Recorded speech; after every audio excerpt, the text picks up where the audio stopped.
ماحولیاتی تبدیلی اس وقت دنیا کا سب سے اہم مسئلہ بنتا جا رہا ہے۔ اس کی اصل وجہ موسمی تغیرات اور موسمیاتی تبدیلی ہے۔ درجہ حرارت میں غیر معمولی اضافہ اور معمول سے زیادہ کمی، بارشیں، سیلاب، برفانی تودوں کا گرنا اور گلیشیئرز کا مسلسل پگھلنا جیسے ماحولیاتی مسائل اقوام عالم کے لیے چیلنج ہے۔ رواں سال موسم گرما میں وطن عزیز پاکستان میں رونما ہونے والے تباہ کن سیلاب بھی انہی موسمیاتی تبدیلیوں کا نتیجہ ہے۔ مونسون کی غیر معمولی بارشوں اور سیلاب نے جہاں وطن عزیز کے طول و عرض میں تباہی مچا دی، وہاں گلگت بلتستان بھی قدرتی آفات کے زد میں رہا۔ گلگت بلتستان پہاڑی علاقہ ہونے کی وجہ سے ان پہاڑی علاقوں میں چھوٹے بڑے 3000 سے زائد گلیشیئرز موجود ہے۔ موسمی تغیرات کی وجہ سے یہ گلیشیئرز پگھل کر جھیلوں کی شکل اختیار کر لیتے ہیں اور گرمی کی شدت کی وجہ سے یہ جھیلیں پھٹ جاتی ہیں تو سیلاب کی شکل میں زرعی آبادیوں کا رخ کرتے ہیں اور انسانی املاک کو شدید نقصان پہنچاتے ہیں۔ رواں سال جون سے اگست تک قدرتی آفات کے کئی واقعات رونما ہوئے، جس کے نتیجے میں گلگت بلتستان میں 22 قیمتی انسانی جانیں ضائع ہو گئی،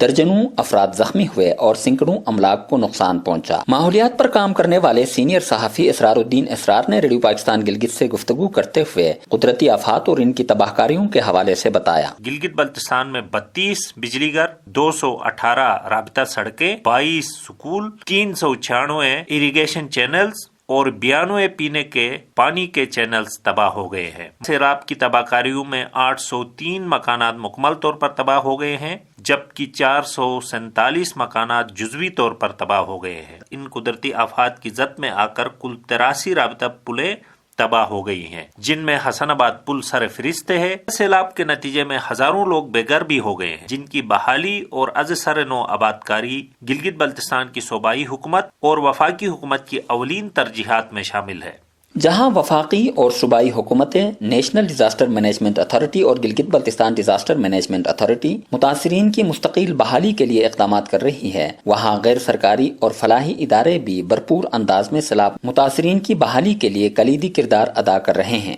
غیر سرکاری فلاحی تنظیم الخدمت کے نمائندے محمد ثالث نے ریڈیو پاکستان گلگت سے گفتگو کرتے ہوئے کہا، اور اب تک جو ہے نا کوئی 12 دفعہ ہماری وہاں پہ ایکٹیویٹیز ہو گئی ہیں، جس میں ہمارے میڈیکل کیمپس ہیں، فوڈ آئٹمز ہیں، کچن آئٹمز ہیں، اچھا ونٹر کے جو ہے نا کٹس ہیں، اسی طرح ہمارے ٹینٹس ہیں، تو یہ ساری چیزیں ہم نے وہاں پہ ملٹیپل ٹائم فراہم کر دی ہیں۔ ریلیف ایکٹیویٹیز جاری رکھی ہیں۔ اور انجمن ہلال احمر گلگت بلتستان بھی سیلاب کے دوران ہنگامی صورتحال سے نمٹنے سے لے کر متاثرین کی مستقل آبادکاری تک حکومت کے ساتھ بھرپور تعاون کر رہا ہے۔ ہلال احمر گلگت بلتستان کے صوبائی سیکرٹری عمران رانا نے اس حوالے سے ریڈیو پاکستان گلگت کو بتایا کہ ریہیبلیٹیشن میں ہم نے بھی اپنی طرف سے کوشش کی ہے کہ 250 ہاؤس ہولڈ جو ہمارا 10% جو کیس لوڈ ہوتا ہے اس کے حساب سے ہم نے رکھا ہے، تو ہماری انشاءاللہ ہر ممکن کوشش ہے کہ جو لوگ سفر ہیں ان کو ہم دوبارہ سے اپنے پاؤں پہ کھڑا کریں، اور جو لائیولیہڈ جو جس طرح تباہ ہوئی ہے ان کو بھی ہم سپورٹ پرووائڈ کرنا چاہتے ہیں کسی نہ کسی طریقے سے۔ کلائمیٹ چینج جو نہ صرف پوری دنیا کو بلکہ پاکستان کو بہت زیادہ افیکٹ کر رہا ہے، اور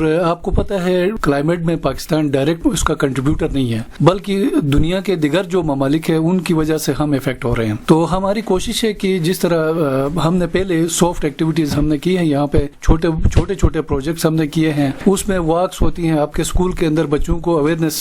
ریزنگ کے لیے ہم نے چھوٹے پروگرام کیے ہیں۔ اسی طرح جو مارکیٹ میں ہمارے دکاندار ہیں ان کو پلاسٹک فری کے حوالے سے ہم نے ان کو ڈیگریڈیبل جو بیگز ہوتے ہیں وہ ہم نے دیا تھا، اور انشاءاللہ ہمارا جو ایک بہت بڑا ایک پلان جی بی کے حوالے سے یہ ہے کہ ہم یہاں پہ بایو ڈیگریڈیبل ایک فیکٹری لگانا چاہتے ہیں، جس کے تھرو ون ٹائم ہم تمام دکانداروں کو جو ہے نا وہ بیگز پرووائڈ کریں گے۔ پورا جی بی کو ہم چاہ رہے ہیں کہ اس کو پلاسٹک فری کریں، یہ ہمارے اس منصوبے کا حصہ ہے۔ قدرتی آفات ایک حقیقت ہے، قدرتی آفات کو روکا نہیں جا سکتا، البتہ ان کے خطرات کو کم سے کم کرنے کے لیے اقدامات کیے جا سکتے ہیں۔ قدرتی آفات کے خطرات اور نقصانات کو کم کرنے کے لیے حکومت کے ساتھ ساتھ شہریوں کو بھی اپنا کردار ادا کرنا ہوگا۔ پروگرام صبح پاکستان کے لیے واجد علی، ریڈیو پاکستان گلگت۔